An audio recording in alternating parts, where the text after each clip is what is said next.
Salve, salve, gente querida, boa noite, que alegria estar aqui e eu estou muito feliz, com o coração cheio de alegria, bastante motivado e mesmo fechando esse final de ano com muita luta, mas inspirado para esse lançamento hoje do nosso Pode Provocar, que é essa ideia de conversar com pessoas comuns, com personalidades, com gente que lidera a instituição, e para a gente achar caminhos, ser desafiado, provocar as pessoas a nos ajudarem a se inspirar na caminhada, na jornada, na vida. Eu sei que vai ser um tempo bastante pessoal, quero dar boa noite para todo mundo que está chegando aqui. O Doni, que é nosso convidado, já está aqui na área, né? Eu estou vendo aqui, o Wallace está aí, amigão, o Denis e outras pessoas que já estão chegando, a Lilian está por aí. Aí você vai avisando a outros que a gente já está aqui. Então hoje é o lançamento desse nosso podcast, né? Posso provocar? Pode provocar? Então eu estou muito feliz com isso, desse início aqui. E esse mês é o mês da consciência negra. Então vai ser um mês que a gente vai dialogar durante a semana seguida com mais 3 pessoas, né? Mas saindo do mês da consciência negra, a gente vai ter um encontro quinzenal, né? No Pode Provocar, para a gente poder estar dialogando. Eu vou aguardar o Doni entrar aqui. Ele já está na área aqui com a gente. Eu tenho certeza que vai ser uma conversa hoje muito especial. Vai ser uma conversa bacana. Boa noite, Moisés. Eu estou feliz da vida, né? Para a gente poder ter esse espaço aqui de diálogo. Boa noite, Cíntia, de conversa. Daqui a pouco eu vou ter dificuldade, sim, de ir cumprimentando todo mundo. Estou me acostumando com esse momento aqui. Eu vou só aqui aguardar o Doni chegar, que é para a gente ganhar bastante tempo, né, nessa nossa conversa, nesse nosso papo, que eu acho que vai ser uma conversa muito, muito, muito proveitosa nesse tempo que a gente tá. Pode chegar, Doni. Pode mandar aí a solicitação que eu te acolho aqui. Bora? Pode chegar. Nesse mês, boa noite, Cíntia. Nesse mês da consciência negra, né? Esse é um mês assim tão especial, mas tão desafiador por conta de tudo que a gente tem vivido nesses últimos anos, né? Já há bastante tempo, né? Aqui na nossa cidade, né? Deixa eu ver aqui. Deixa eu ver. Acho que o Doni. Mas acabou de enviar aqui. Eu vou responder agora aqui. Vamos ver se vai. Vamos nós. Eu acho que está indo aqui. Eita! Salve, amigo! E aí, beleza? Me Tô ouve tranquilo? bem? Ouço, tá me ouvindo bem? Tô sim. Coisa boa a gente estar junto aqui, né? Daqui a pouco vamos tá pessoalmente, né? Vamos Tomara fazer Deus, né? esse caminho pra gente trocar, tá junto, se abraçar, tá Eu, perto. eu tinha um amigo judeu, Júlio, o Avner, um Hum. judeu argentino, e ele sempre falava para mim assim, né? Quando eu falava alguma coisa muito entusiasmado, ele dizia: Você quer fazer Deus rir, Donizete? E eu falava: Sim, conte seus planos a ele. E eu demorei a entender o que significava isso. Então, como diz São Tiago, que Deus permita, né? Então, que Deus permita que a gente possa, em breve, estar juntos aí e que Deus não ria dos nossos planos, né? Mas que Ele Sim, nos dê a graça. com certeza. Amigo, muito feliz de você estar aqui nesse lançamento do Pode Provocar, que a ideia é ter uma conversa quinzenal com amigos, pessoas, personalidades, gente comum, né, que impacta a vida, que está perto. E principalmente com gente comum, né? Como a Exato. gente, né? Que está servindo a Jesus, que está na vida, trabalhando, ou que não é de igreja, mas está na vida servindo. Então, assim, a ideia é essa desse podcast. É, E aproveitando esse mês da consciência negra, eu vou estender um pouco mais com outras pessoas, para a gente poder conversar um pouco mais. Eu vou, Doni, já começar, porque eu estou assim, querendo muito te ouvir, né? E você falou, eu quero falar, eu falei, eu quero ouvir. Então vou te apresentar aqui, Doni. O Doni, gente, que está aqui, boa noite. O Raiz acabou de entrar aí, ó. Acabou de chegar a Raiz aí. O Doni é pastor da comunidade batista na cidade de Indaiatuba, é isso? Exatamente. Eu não sabia que você era batista, não, rapaz. Sabendo quando... Apresenta aí, depois eu conto a história.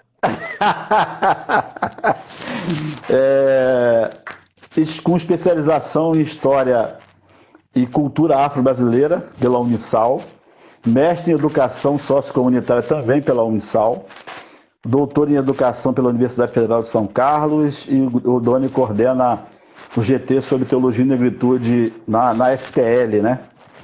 E foi organizador do livro Teologia e Negritude, os deslocamentos da teologia a partir das experiências negras. Você quer acrescentar alguma coisa? Não, quero nada. Tá bom demais. Até foi um currículo muito longo. Quem ouve assim até acha que eu fiz grandes coisas, mas, como você disse, sou um cara comum. Coisa boa. Doni, eu posso te provocar? Manda, vamos lá. Mês da consciência negra, né? Que é essa ideia que a gente... E muito bem-vindo a ideia que a gente celebra todo mês de novembro, especificamente 20 de novembro, mas um mês é um mês que a gente toma, né? Nas cidades, os movimentos, né? Os coletivos, para trabalhar essa ideia da consciência negra, né? Que é essa ideia do orgulho de ser negro, da pele negra, né? Essa ideia da gente não se sentir inferior a ninguém, em lugar nenhum, a nenhuma cultura, né? A minha primeira provocação é para você. O que é ser preto? O que é ser negro, Doni? Cara, ser preto, ser negro, é ser chamado... Eu vou citar a Clarice Lispector, ela tem um livro que agora eu não me recordo, mas ela diz, o meu nome não me pertence, o meu nome pertence àqueles que me chamam. Então, quando você me pergunta o que é ser negro ou o que é ser preto, você está me perguntando sobre algo que não fui eu que escolhi, mas algo que me foi dado, não é? Porque eu não era negro, eu não era preto, eu era xangana, eu era quimbundo, eu era ovibundo, eu era qualquer outra coisa, né? Eu era, enfim, né? Quantas nações existiam no continente africano. Mas o homem branco, ele chega no continente, né? Eu era iorubá, né? E aí, eles chegam num continente que era diverso e eles nos tornam uma massa homogênea chamada negro, ou chamado preto. Então, veja, ser preto ou ser negro, para mim, é ter a consciência de que não sou eu, mas eu sou aquilo que me designaram. Então, nesse mês de novembro, pensar isso é pensar que nós temos que nos nomear. E olha que interessante, nós somos pastores, né, Júlio? Coisa. Nós somos pastores.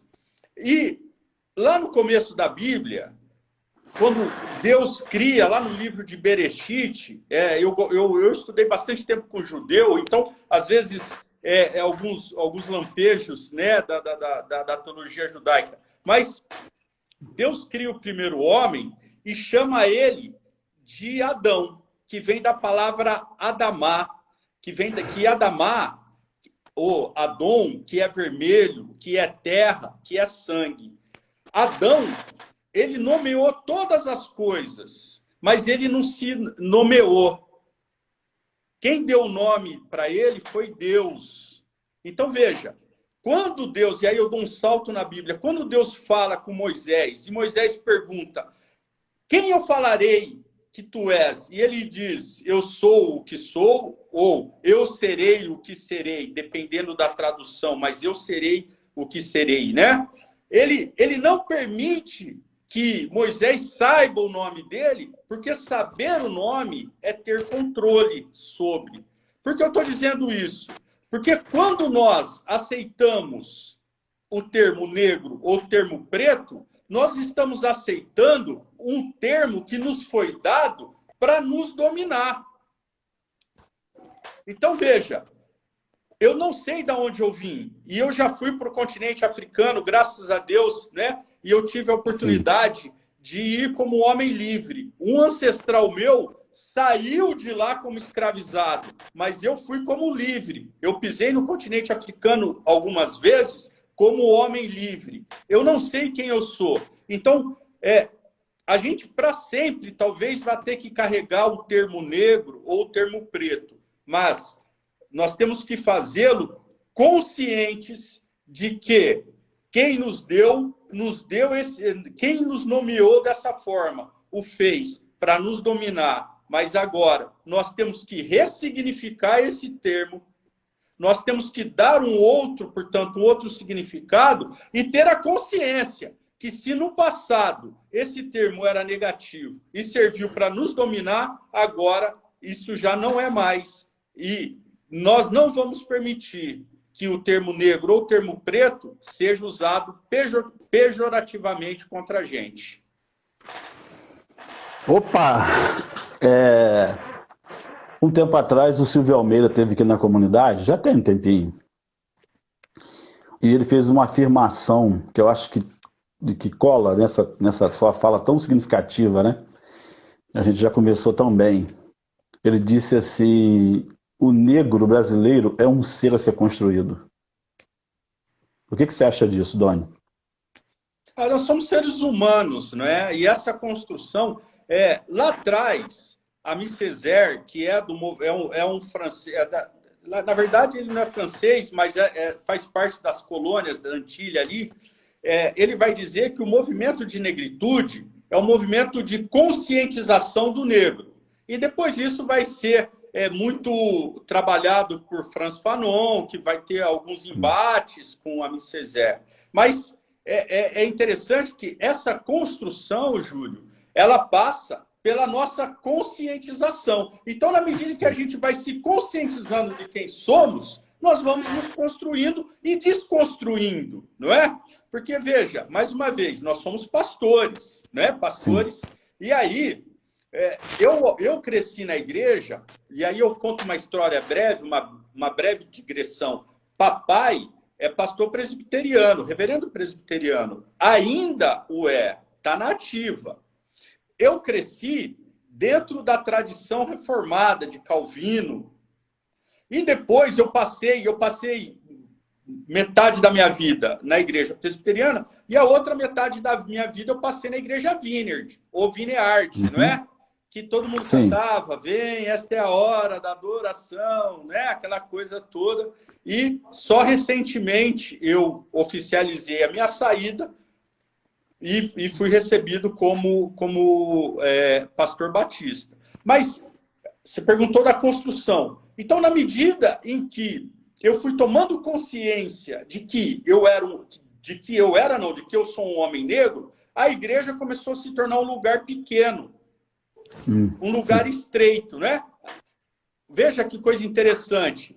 O Egito é chamado de Mitzray, ou Mitzraim, lugar estreito pelos judeus. Mas nem sempre foi, porque quando quando os filhos de Jacó chegam no Egito, eles chegam em 70, recebem as melhores terras, e à medida que eles crescem, aquilo se torna um lugar estreito. Mas o Egito foi um lugar de cuidado e de gestação. Então, eu me vejo assim na igreja. A igreja foi um lugar que eu aprendi sobre Cristo, o Messias marginalizado, que foi morto, mas na medida em que eu vou crescendo em sabedoria, em leitura, essa igreja se torna estreita, ela se torna o Mitzray, ou Mitzrayim. E eu vou tendo que buscar outros lugares, não é? Ao ponto de eu ter que me desvincular para a tristeza do meu pai, da igreja presbiteriana, porque já não cabia o filho do pastor capoeirista, consciente da sua negritude, eu vou para Vineyard, e aí chega um momento que eu também não caibo nesse lugar, e eu vou ampliando, não é, a minha percepção. Então, veja, essa construção, essa tomada de consciência vai fazendo com que, em determinados momentos, a gente não caiba em alguns lugares. E sou eu, esse cara que está ampliando e que hoje talvez não caiba em determinados lugares que outrora eu estava, porque eu estou tomando consciência que eu sou um homem preto ou um homem negro e que aquela história de que se já não existe mais judeu, grego, é mentira.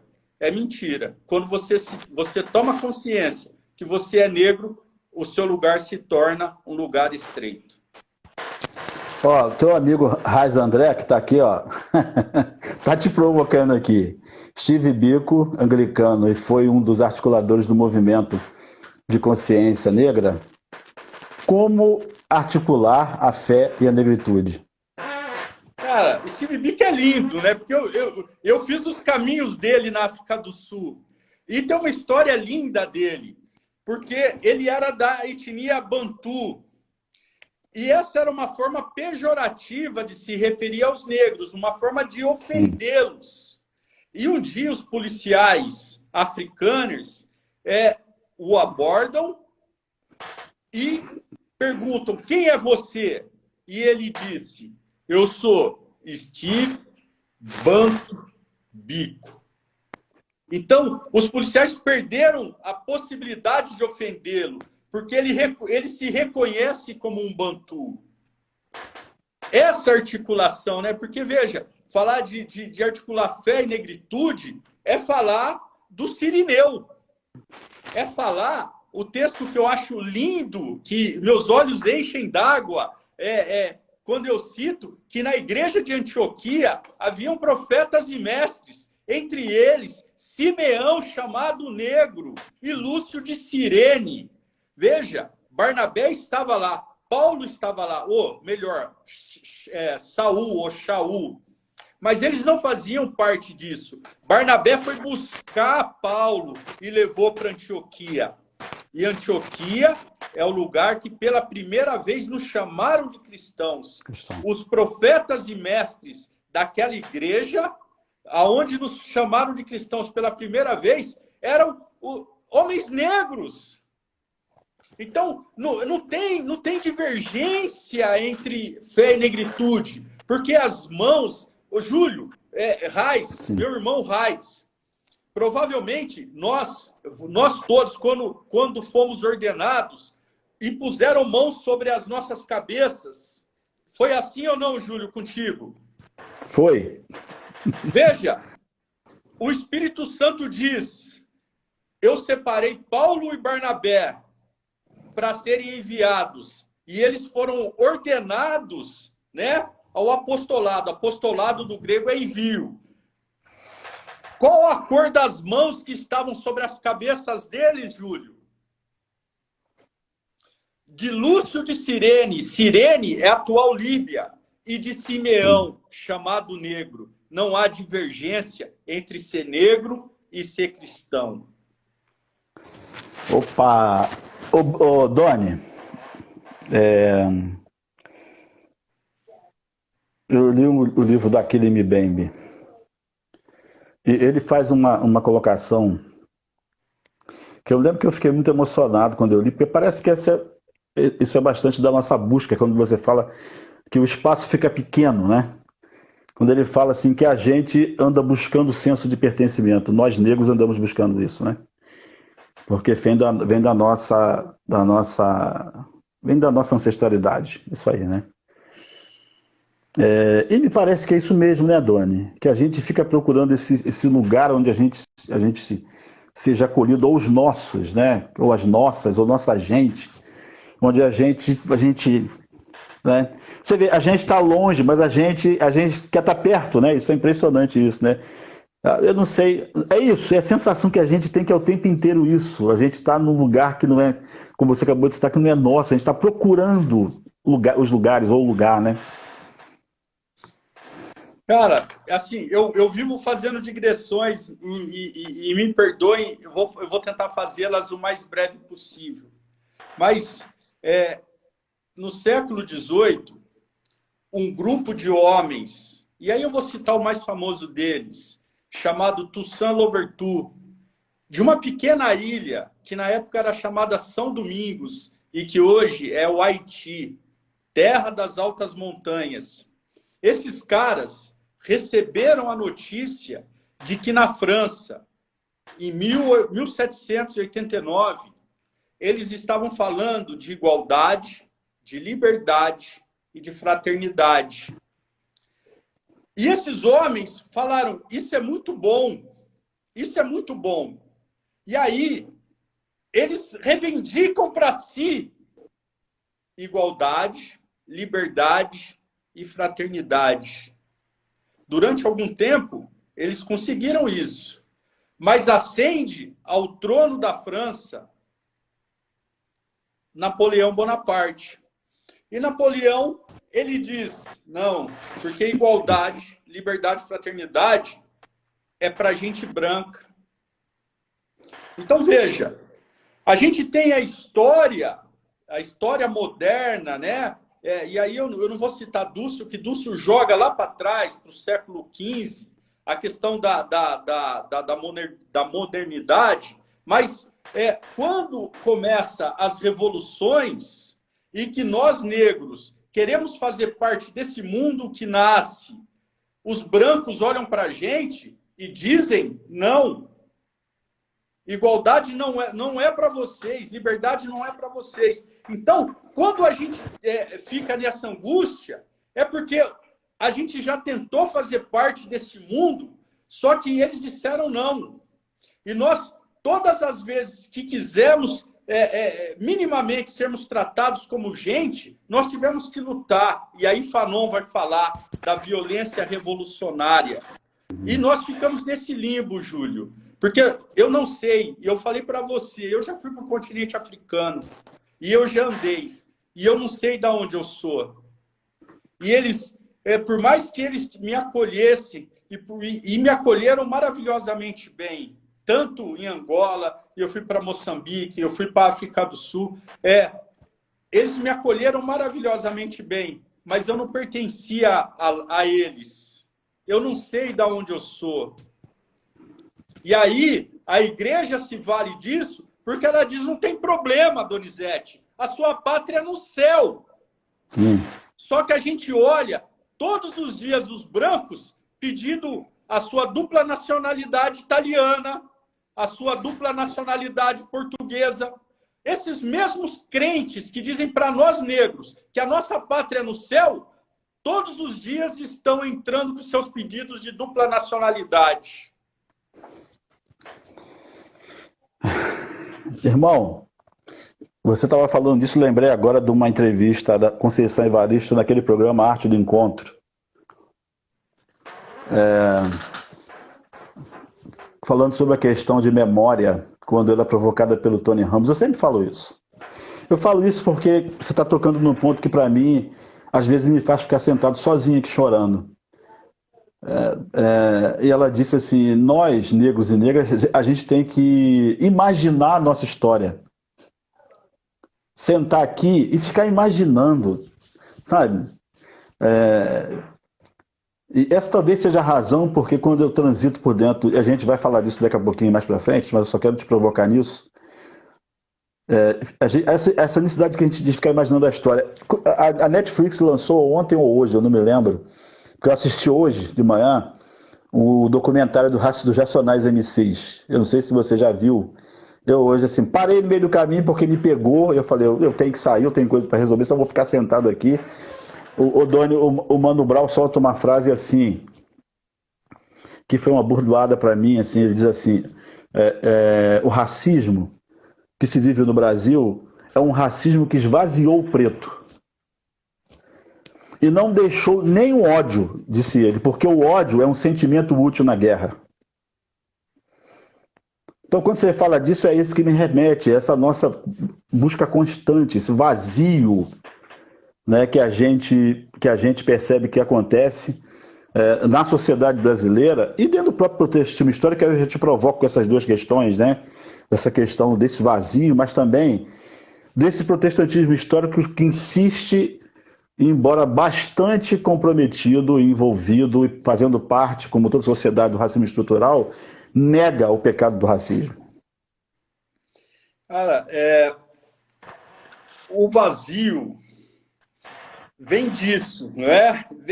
Vem porque tudo que nós temos nos foi dado e nos foi dado pela metade, não é? Nós não somos, sabe? Me emociona, Júlio, porque a gente cresce ou pelo menos eu cresci à margem, não é? Porque a sociedade branca, e tem que se falar isso com muita clareza, a sociedade branca, ela foi extremamente inteligente, porque ela criou uma história e criou as instituições que validaram essa história, que são as escolas, as universidades, não é? Então, veja, quando a gente vai estudar, eu cheguei no grau mais alto acadêmico, né? Hoje eu sou doutor. E na minha graduação, eu não estudei história africana. Na especialização, eu estudei, que era uma especialização sobre história africana, mas nós não tínhamos professores negros, nós tivemos que brigar com a instituição para que ela colocasse professores negros para dar aula num curso de especialização em História e Cultura Africana. E eles disseram assim para a gente, não dá porque não tem negros com formação. Eu terminei a especialização, Júlio, e já fui para o mestrado e logo em seguida para o doutorado. Eu não consegui dar aula nessa instituição. Então, veja, esse vazio é o vazio de quem tem que ficar catando recortes da história. E aí eu vou fazer outra digressão. Eu fui para Angola e andei Angola, né? E pedi para me levarem aonde saíam os escravizados para o Brasil. E eu fui. Hoje é um museu lá. Foi o último porto que mandou escravizados para o Brasil. Fica aproximadamente 15 quilômetros da cidade de Luanda. E quando eu cheguei lá, eu vi um enorme baobá. E eu ouvi isso do meu avô e eu ouvi isso dos meus mais velhos, que o baobá é a árvore do esquecimento. E que as pessoas davam voltas em torno do baobá para deixar a sua história lá e fazer a calunga com menos sofrimento. Quando eu vi aquele baobá, cuja metade dele adentrava ao mar e a outra metade ficava em terra, eu comecei a dar as voltas no sentido contrário. Naquela esperança de que aquela história que está ali há séculos pudesse encarnar em mim. E eu estava com um grupo de italianos que não entenderam nada do que eu estava fazendo. Mas esse vazio, né? E a minha esperança era que o baobá devolvesse a minha história.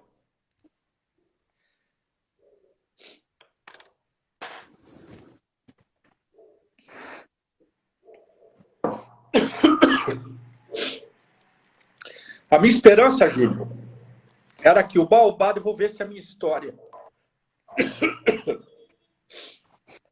E as pessoas viram que era algo muito sério para mim o que eu estava fazendo. E mesmo sendo gente que não estava entendendo nada, elas permaneceram em silêncio. E quando a gente estava retornando, já na metade do caminho,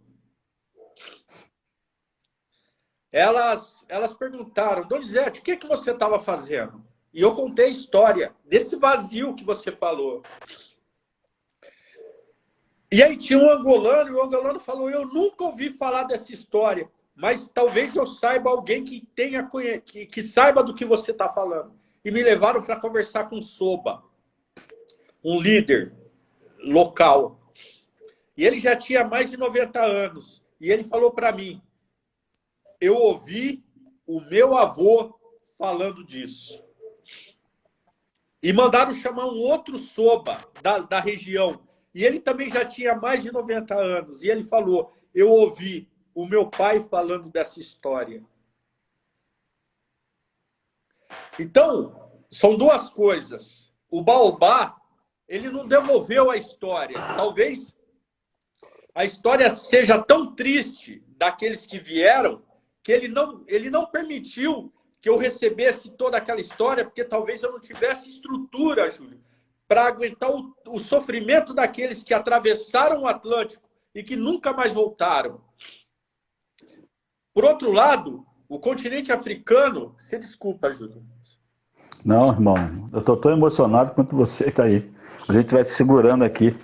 Vamos falando. Esse é o nosso momento. É o nosso momento. E aí, por outro lado, o continente africano andou. E sabe que eu descobri? Que talvez eu nunca mais consiga tirar esse vazio do peito. Porque eles ficaram com uma parte da história e a gente ficou com a outra. E entre uma parte da história e outra parte da história, a gente tem o oceano. E as águas do Oceano Atlântico diz, né, que ficou salgado por causa da lágrima daqueles que choravam. A gente talvez nunca mais tire esse vazio do peito, Júlio. Talvez a gente nunca mais tire esse vazio do peito. O que me conforta, meu irmão, são pessoas como você, como o Raiz André e tantos outros, que ajudam a esse vazio se tornar menos dolorido do que ele é. Eita, toma uma água aí, irmão. Eu deixei minha água lá embaixo e subi. Se a gente fosse falar disso, a gente ia se emocionar tanto aqui. Eu já chorei aqui, você está chorando aí. Porque é exatamente assim que a gente se sente e a gente vai tentando se fazer compreendido. A gente está agora dentro do protestantismo histórico. Vamos falar disso, do racismo estrutural e dessa negação desse pecado. E a gente vai observando essa dificuldade com a figura do negro, né? Da negra dentro dessas estruturas. E vai percebendo a dificuldade, inclusive, de falar dentro desses ambientes. E eu acho que não é só de falar, vamos falar de tudo, Doni, que eu quero te provocar nisso, mas é quando a gente assim, percebe que a teologia não nos atende, que as canções não começam a ficar assim, um negócio esquisito pra gente. Quando você vai honestamente e abre o texto e fica procurando sentido e fazendo malabarismo teológico para dar uma explicação, e você vê que aquilo não faz sentido, e você vê essa manutenção centenária, mais do que centenária, histórica,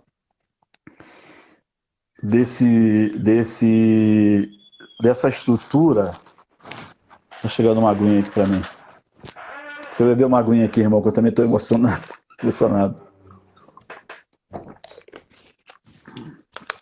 Dessa estrutura teológica e de pregação que só fomenta esse vazio, que dá uma ajuda, de certa forma, a apaziguar. Agora eu não estou me lembrando de ouvir, mas foi no Roda Viva. Tem uma africana que veio, eu não estou me lembrando o nome dela agora, que ela disse, alguém perguntou alguma coisa, ela disse, talvez precisasse se africanizar o cristianismo. Então eu percebo assim, que me parece que aí eu tô te provocando para a gente falar de um pouco de saída, né? Para o confronto com esse racismo estrutural que se mantém forte, ferrenho, dentro do protestantismo histórico, que insiste em não reconhecer isso como pecado e combatê-lo, mas também se a gente consegue ficar lutando com isso e se sustentar dentro disso com uma teologia, uma governança, uma eclesiologia que parece que só aumenta esse vazio dentro da gente. Não é quilombo, não é quilomba, nem passa perto da resistência dos terreiros, nem passa perto dos povos originários indígenas, não passa, a gente fica assim, e aí eu fico, por isso que às vezes eu sento aqui e choro madrugadas assim, não estou me vendo, será que é um problema emocional meu? Leio a Bíblia, falei, eu preciso achar um outro jeito, tem uma coisa estranha aqui acontecendo. E você passa a ver assim, a teologia vira moral, vira outra coisa, vira dogmatismo, vira doutrinamento, vira menos uma fala que situe a gente na história, na existência, na vida, que dê sentido, um pouco de sentido para essa angústia que nós negros e negras temos. Estou emocionado também, irmão. Ô, Júlio, é o seguinte, cara, a princípio, e eu venho de um lugar reformado, presbiteriano, majoritariamente branco. Quando eu vou para a Vineyard, eu sou um dos 2 pastores negros que tem. Bebeto Araújo tá aí, meu irmão. Saudações. Abraço, Bebeto, abraço. Bebeto é uma pessoa que eu amo, aprendi muito com ele. Também era pastor da Vineyard, então tá aqui e não me deixa mentir sozinho. Essa dificuldade, porque o que aconteceu? Eles não tinham concorrência, Júlio. Eles eram os pastores que saíam para os seminários, principalmente nos Estados Unidos, os pastores presbiterianos, faziam seus doutorados lá. Só que chega você, chega a Raiz André, chega outros irmãos que vão se formar, vão se submeter ao crivo acadêmico que é branco, saem desse com sucesso, porque a gente conseguiu passar por todas as dificuldades, e agora a gente está questionando. E aí, olha que interessante, porque quando falávamos antes, eles repreendiam a gente porque a gente não tinha formação. E agora, a gente tem. Então, quando a gente começa a questionar, por exemplo, a tradução, veja, lá em Cantares, que diz, eu sou negra, mas bela. A tradução, horrível, porque mas é uma conjunção coordenativa adversativa, que se opõe fortemente ou nega. Então, quando o tradutor diz que eu sou negra, mas bela, ele está dizendo que ser negra não é compatível com ser bela. Mas como a gente... E aí, eu estou dizendo, porque isso está no prefácio da Bíblia, de uma das Bíblias da Sociedade Bíblica Brasileira, ela diz, essa Bíblia é escrita com não sei quantas mil palavras. Só que o brasileiro médio entende menos da metade. Então, quando o tradutor, coloca lá que eu sou negra, mas bela, ele está dizendo que a beleza e a negritude não são compatíveis. Mas como a gente mal entende o português, a gente não percebe esse nuance. Então, quando chega eu com formação, quando chega você com formação, chega o irmão Raiz André com formação, a Aline Martinelli lá da Paraíba com formação, e fala, essa conjunção coordenativa não era para estar aqui, eles entram em pânico. Eles entram em pânico. Então, a teologia, ela tem que se opor a gente, realmente. A teologia, eu não vou falar o nome dos caras que eles não merecem, né? A teologia do tio Nico, a teologia do Mala, a teologia enfim, desses caras, ela tem que se opor a gente para fazer, desconsiderando não a nossa teologia, mas nos desconsiderando, nos chamando de comunista, nos chamando de qualquer coisa, porque eles sabem que hoje nós passamos pelo crivo deles, nós fomos aprovados pelo crivo deles e agora nós estamos questionando o que eles fizeram. É por isso que nós não cabemos mais dentro da igreja reformada, porque a gente pensa, e negro não é para pensar. O Du Bois, ele tem um livro lindo chamado A Alma das Gente Negra. Eu tenho as 2 versões, tem uma mais recente, da Editora Veneta. Oi, Editora Veneta, lembra de mim aí. Hã? Fazendo merchan, né? E ele diz o seguinte, ele relata lá que ele é chamado e falam para ele, olha, aquele negro é um bom negro, mas se ele for para a escola, nós vamos matá-lo. Porque a gente não quer um negro que pensa. E hoje a igreja está cheia de negros que pensam, de negros conscientes. Eita, irmão, eu não vou... Eu tô com a ideia aqui da gente fazer 40, 45 minutos e tal. Mas eu, assim... Vamos pensar caminhos, assim... Que caminhos a gente tem, Doni, assim, para... nessa nova jornada? Porque a gente tem todas essas lutas, né? Que a gente arrasta atrás com a gente, está na nossa caminhada. A gente tem agora um período dificílimo pós-pandemia e a gente tem, me parece que está se reorganizando a vida, reorganizando a igreja, refazendo o caminho, né? Juntando isso com essa nossa conversa sobre a questão da teologia, que caminhos a gente tem para esse combate, né? Para essa luta contra o racismo estrutural? O que você pode, assim, ajudar a gente a pensar, provocar na gente para pensar para essa construção e ser também caminho de resistência para esse momento agora? João estava lá com seus discípulos, né? E aí passa o Messias, ele diz, aquele cara é o Messias. E 2 dos discípulos dele saem andando atrás de Jesus. E Jesus fala, o que vocês querem? O que vocês querem? O João ali, o nosso mestre, falou que você é o Messias. E eu gosto muito, porque Jesus não faz um tratado teológico, mas Jesus fala, vem comigo.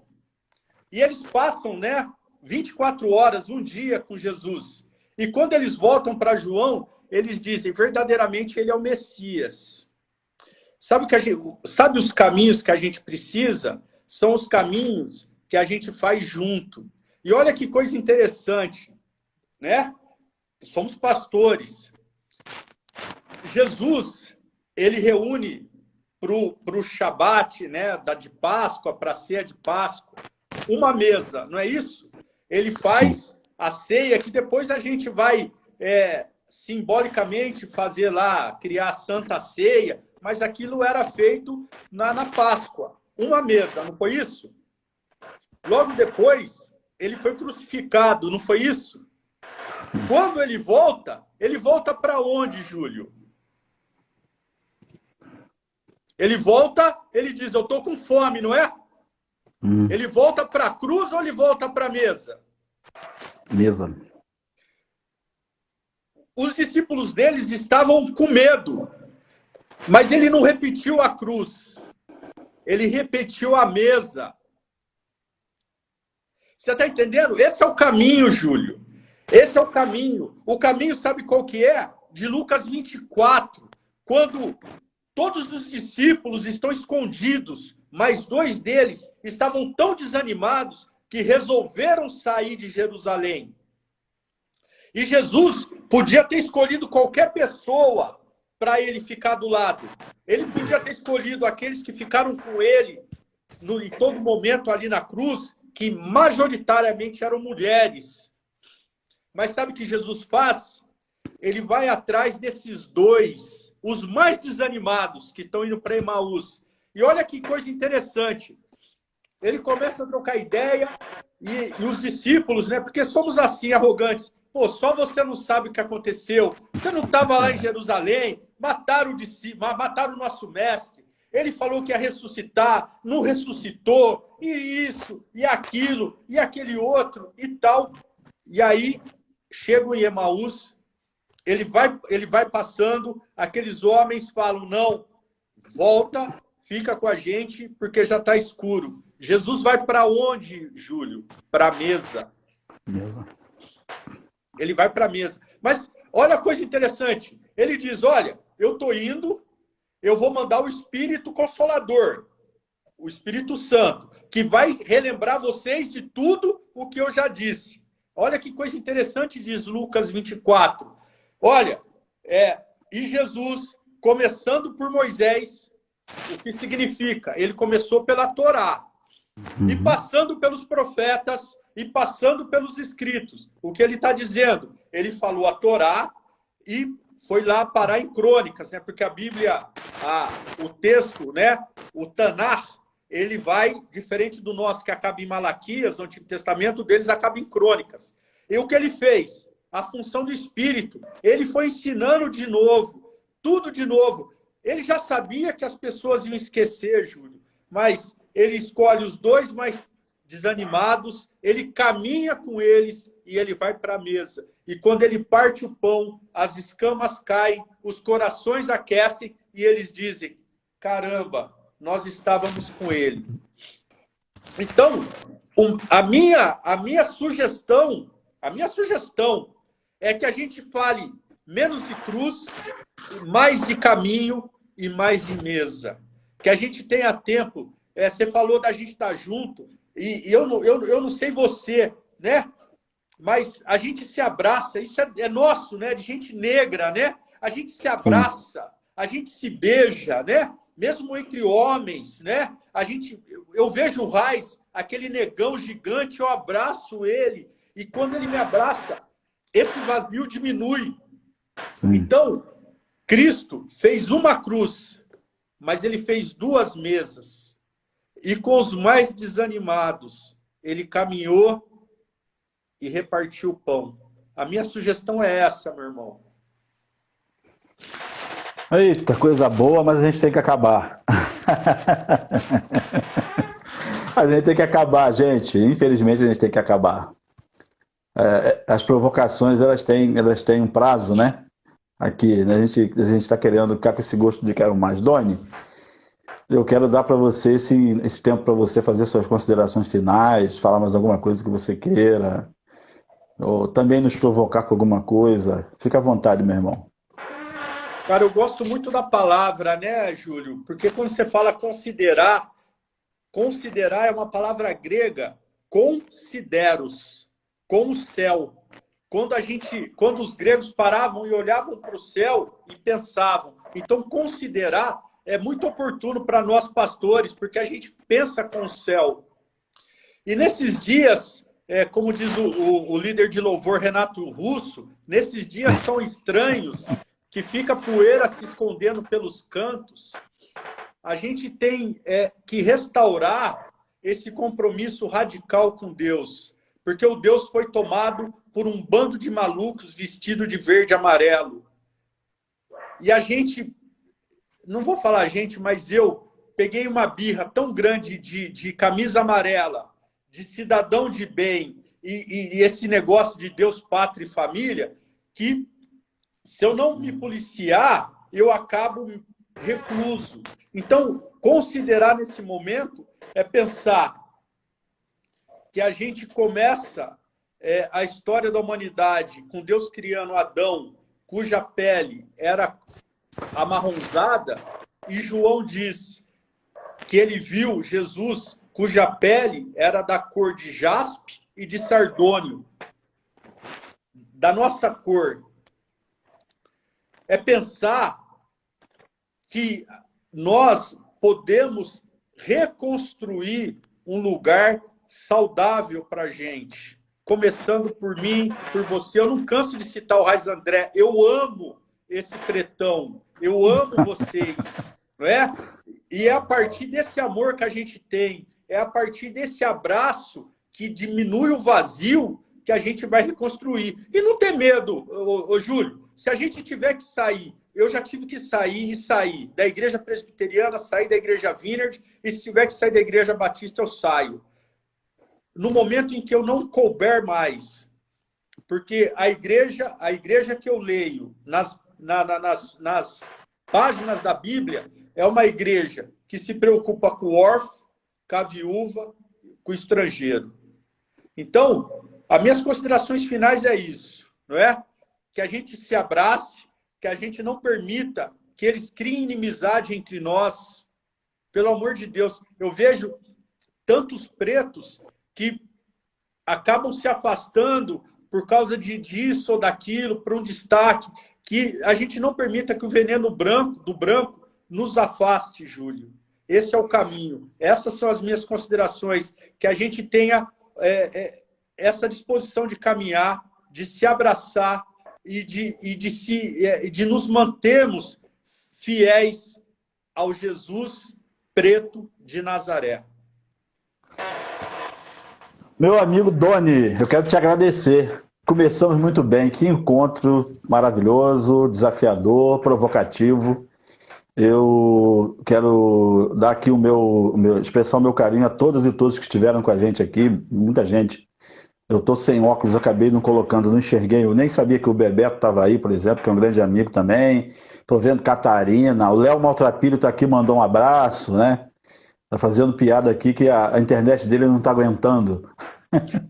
O Léo é um lindo. Agora tem aqui, ó, colocaram aqui, ó, a grande pergunta é: quem não ama o Razandré? Eu queria saber a verdade, né? Quem que não ama esse pretão, né? Todo mundo ama o Razandré, todo mundo ama o Razandré. Eu estava falando com ele antes da gente entrar aqui ao vivo, né? Doni, obrigado, irmão. Estou aqui na esperança de que a gente já em breve consiga dar esse abraço, que é isso mesmo, né? A gente se sente, o vazio diminui expressivamente quando a gente se abraça, né? Se abraça. E uma coisa interessante também que eu tenho percebido, às vezes quando eu estou me sentindo assim, eu ligo a televisão e boto um negro cantando. Nossa, isso me enche. Eu não sei você, eu quero parar, mas a gente continua falando. Isso me enche, vai me enchendo assim, aí desce aquele monte de lágrimas. Eu sento aqui no computador, no sofá, aqui no... Me dá um senso de pertencimento, eu me acalmo. Esse dia eu levantei de manhã, estava sufocado, a dessa e tal, levantei às 4h pouco, sentei lá na sala, botei Alcione cantando. Aí respirei. Então, assim, que a gente vá se sentindo assim, né? Se abraçando, ouvindo o som da voz da nossa gente, né? Falando pra gente, e que vai fazendo a gente diminuindo esse vazio. Obrigado, irmão, pela sua vida, obrigado pela sua família, obrigado pela sua voz, né? Obrigado pela sua construção, obrigado pelas suas provocações, obrigado por se permitir provocar aqui na estreia desse podcast. E também, assim, é a primeira... Eu vou te chamar já de volta para a gente falar de outros temas, falar de pastoral para a cidade, por exemplo, que é um desafio para nós. Eu quero fazer isso com você e com o Razandré, meus amigos. Tá bom? Ó, Deus te abençoe. Uma noite feliz para você. Boa noite para os amigos e amigas aqui, queridos e queridos que estão aqui. Tá bom? Fiquem em paz. Um abração. Até mais. Até tchau, próximo. gente. Até o próximo. Pode provocar? Até lá, gente.